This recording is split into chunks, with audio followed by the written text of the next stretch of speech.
umaga. Isang sikat na gulay ang aming ibibida. Siguradong hindi nyo matitiis na ganahan sa mga recipe na sinahugan ng mais. Sabi ng matatanda, nung unang panahon may mag-asawang maggugulay.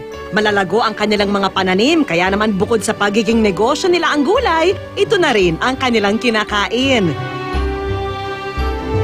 Biniyayaan ng mag-asawa ng anak na babae na pinangalanan nilang Maita. Bukod sa pagiging maganda, meron daw siyang buhok na kapag nasinaga ng araw, naninilaw ng parang ginto. Dahil sa ganda ng kanyang buhok, lagi itong sinusuklay ni Maita. Bagay na kinaiinisan ng kanyang ama. Imbis kasi na tumulong si Maita sa mga gawaing bahay, nauubos ang kanyang oras sa pagsusuklay. Isang araw, nagkasakit ang kanyang ama kaya't napilitan ang ina na magtinda. Naiwan ang mga gawaing bahay kay Maita. Magsisimula na sana siyang magtrabaho, ngunit nang makita ang salamin, napatigil ito at nagsimulang magsuklay. Nang makauwi ang ina, napansin niyang hindi nadiligan ang mga gulay at walang nalinis sa loob ng bahay. Sa tindi ng kanyang galit, mariin niyang iwinika na sana'y numipis at ipaputo na lang ang buhok ni Maita para wala na siyang masuklay. Umiiyak na umalis ng bahay ang dalaga. Ilang araw ang lumipas at hindi na natagpuan si Maita. Isang umaga, nang nagwawalis ang kanyang ina, may natagpuan siyang halaman. Nang kanilang tignan ng bunga, nagulat sila nang makita na may buhok ito na parang ginto, katulad na lang ng buhok ni Maita. Sa kalaunan, tinawag nila itong mais, alang-alang sa kanilang naglahong anak. Hindi man happy ang naging ending ng ating alamat, sigurado namang hindi kayo malulungkot sa sustansya ng naging bunga nito. Ang mais ay mayaman sa fiber at antioxidants tulad ng vitamin C at E. Meron din itong carotenoids na mainam na panlaban sa cancer at heart disease. At lutein na nagbibigay proteksyon sa mata. Ang taglay naman itong potassium nakakatulong sa pagpapababa ng blood pressure. At higit sa lahat, wala itong kolesterol. Kaya naman sa ating Good News Kusina, ito ang bibida. Umpisahan natin sa isang healthy appetizer.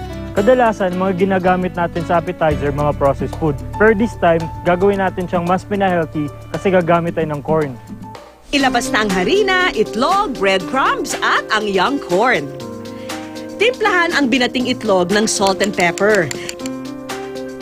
Isawsaw ang young corn sa harina at itlog at huling ipagulong sa breadcrumbs. Prituhin ang mga ito hanggang maging golden brown. Hindi naman daw kailangang matagal ang pagpiprito nito dahil gaya ng ibang mga gulay, mabilis lang ito maluto. Hindi lang to corny at healthy, very yummy pa sa halagang 40 pesos na good for 2 to 3 persons. Itong corn recipe na gagawin natin, madalas itong niluluto ng ating mga kabalin or ng mga kapampangan.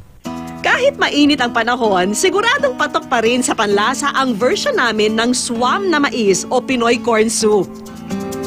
Maghanda ng bawang, sibuyas, dahon ng sili, tubig, pork at corn kernels. Prituhin ang laman ng baboy hanggang sa medyo mag-brown ito. Isunod ang sibuyas at bawang. Timplahan ito ng paminta at asin. Idagdag na ang mais.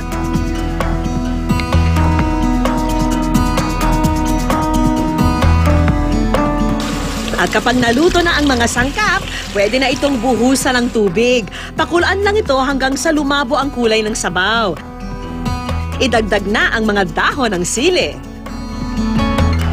For just 75 pesos para sa 2 hanggang 3 tao, siguradong lalo kayong gaganahan pagkatikim nitong masustansyang sopas.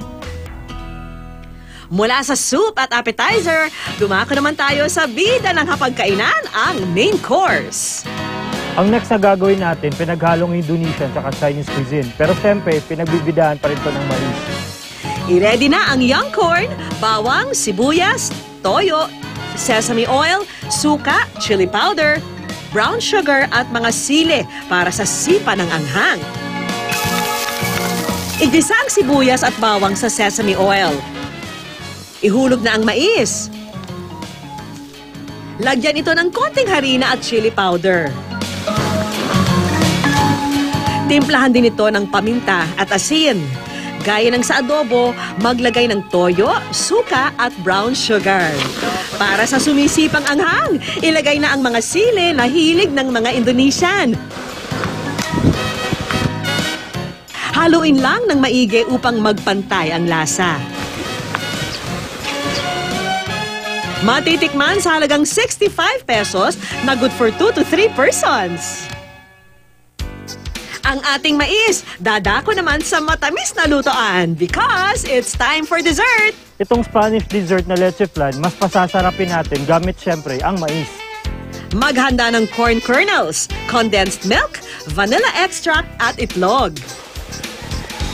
Gaya ng sa regular na leche flan, paghiwalayin ang puti at pula ng itlog.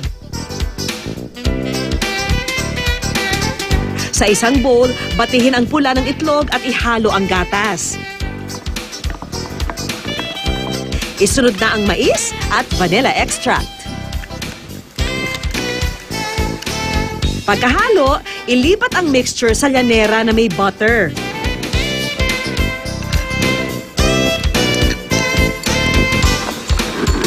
Lutuin ito sa steamer nang hindi bababa sa 30 minutes. Kung pasarapan ng labanan, hinding-hindi magpapahuli itong corn leche flan na matitikman sa halagang 85 pesos. Kaya sa pagluluto, maging wais. Subukang ibida ang mais. Sa lasa't sustansya ng gulay na to, ito ang mabisang pampagana sa buong pamilya.